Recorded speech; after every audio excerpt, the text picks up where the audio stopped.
It's been a rough few weeks for Donald Trump, mostly because Donald Trump. So he's been looking for a way to change the narrative, and yesterday he made a big announcement. We're going to have a very, very big announcement to make, like as big as it gets, and I won't tell you on what. So his announcement is that he's got an announcement?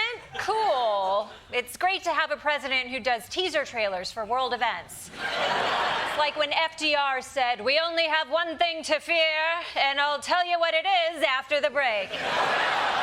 But okay, Donald, can you at least give us a hint? It'll be one of the most important announcements that have been made in many years about a certain subject. A certain subject. That narrows it down to literally anything. This is Donald Trump, so his big announcement could be anything from "I've achieved peace in the Middle East" to "I just tried bucatini and I'm never going back to regular spaghetti." At least tell us if it's good or bad. Should I be stocking up on champagne or toilet paper? It's very positive. I'd tell you if it was negative or positive. I can't keep that out. It is really, really positive. Okay, that sounds really positive. But I want to temper my expectations here because the last time you had a positive announcement to make, it was that you were destroying the economy. So I just want to make sure. Is it really good news? It's going to be a truly earth-shattering and positive development for this country and for the people of this country. Earth-shattering, wow. Okay, as long as I don't have to clean it up, I guess I'm in. Just tell me when exactly to tune in, and I will clear my schedule. And that announcement will be made either Thursday or Friday or Monday before we leave.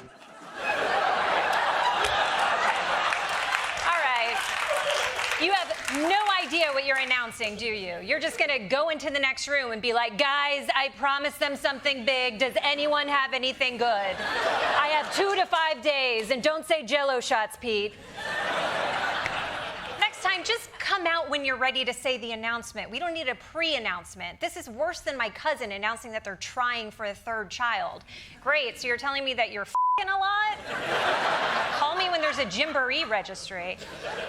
And by the way, it's totally possible that we never get an announcement. Remember him teasing his big replacement for Obamacare?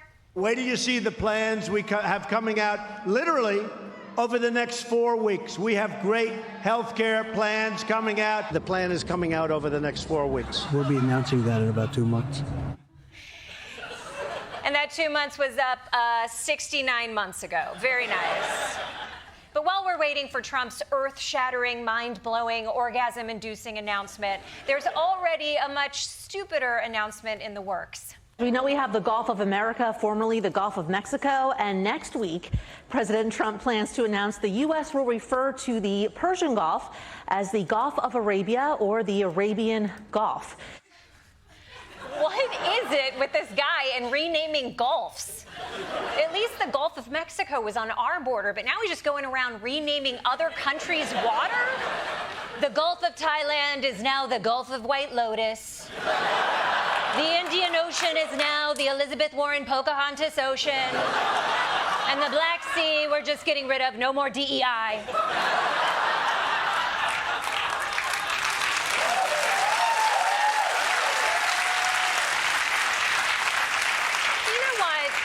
Why shouldn't we be allowed to rename the world's oceans? After all, we have the world's most competent, powerful, competent Navy full of competence operating right now at the top of their competence.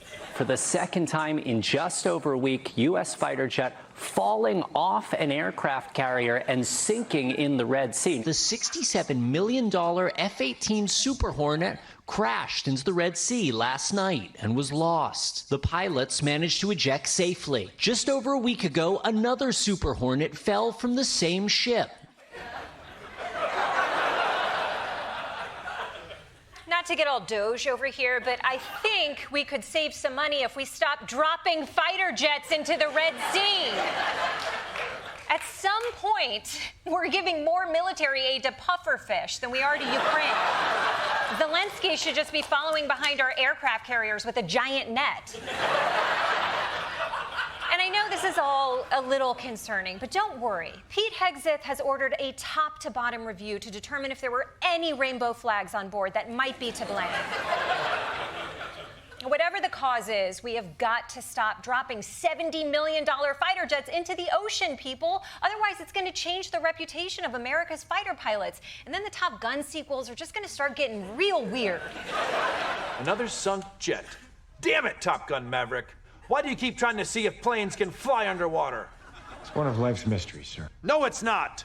Jets don't belong in the ocean. I would fire you, but you're white, so Pete Hegseth won't let me. So I'm just going to beg. Please, stop sinking jets. Maybe, sir. But not today. Not today. That sounds like you're going to crash another jet into the ocean. Don't you even think... Top Gun!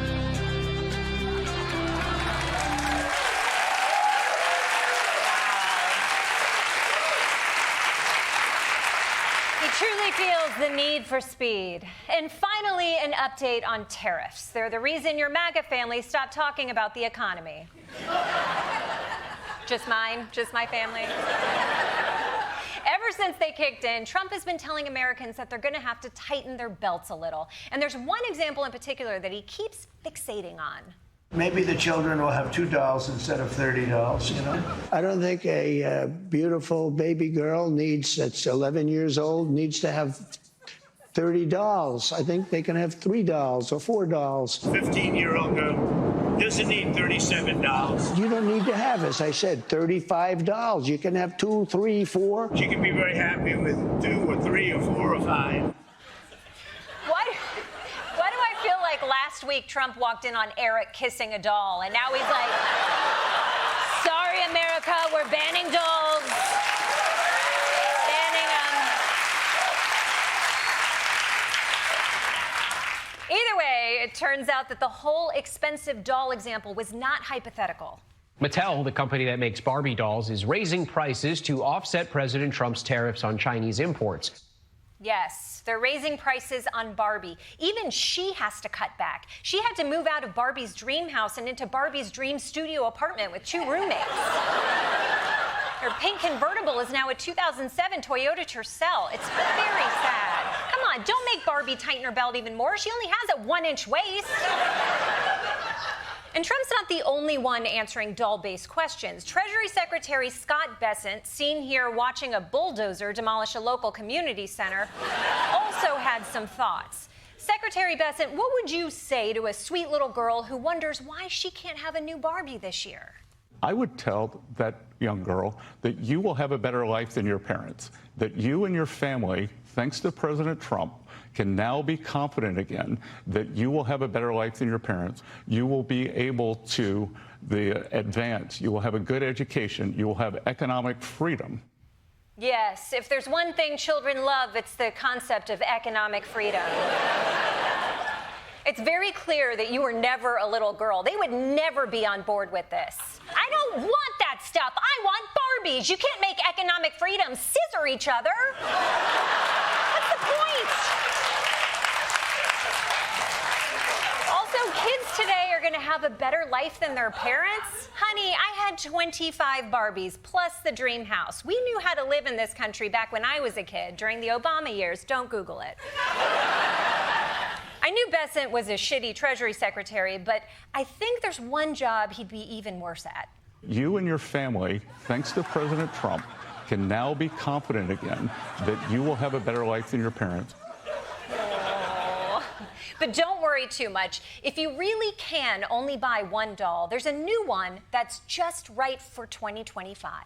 10-year-old girl, 9-year-old girl, 15-year-old girl doesn't need 37 dolls. Hey, 10 or 9 or 15-year-old girls, when you can only have one doll, there's only one doll to have. Tariff Tilly, the perfect companion to help you ride out our magical trade war. I love being alone with you. Tariff Tilly is the ideal replacement for those 37 dolls you want but do not need. China's eating our lunch. That chair Jerome Powell is a loser. Lower rates now. You'll love playing with Tariff Tilly during off-work hours. It's 5 a.m. Time for your shift at our onshore lithium factory. And don't forget to grab Tariff Tilly's hottest new accessory. Thing that you carry the babies around in. That's right, Tariff Tilly's thing you carry the babies around in. Now just $7,000. And now you can feed Tariff Tilly with real American-made baby formula. Uh-oh, looks like you got a tainted batch. Oh, a health inspector's got dosed. Import Tariff Tilly to your playroom today. Available Christmas 2029.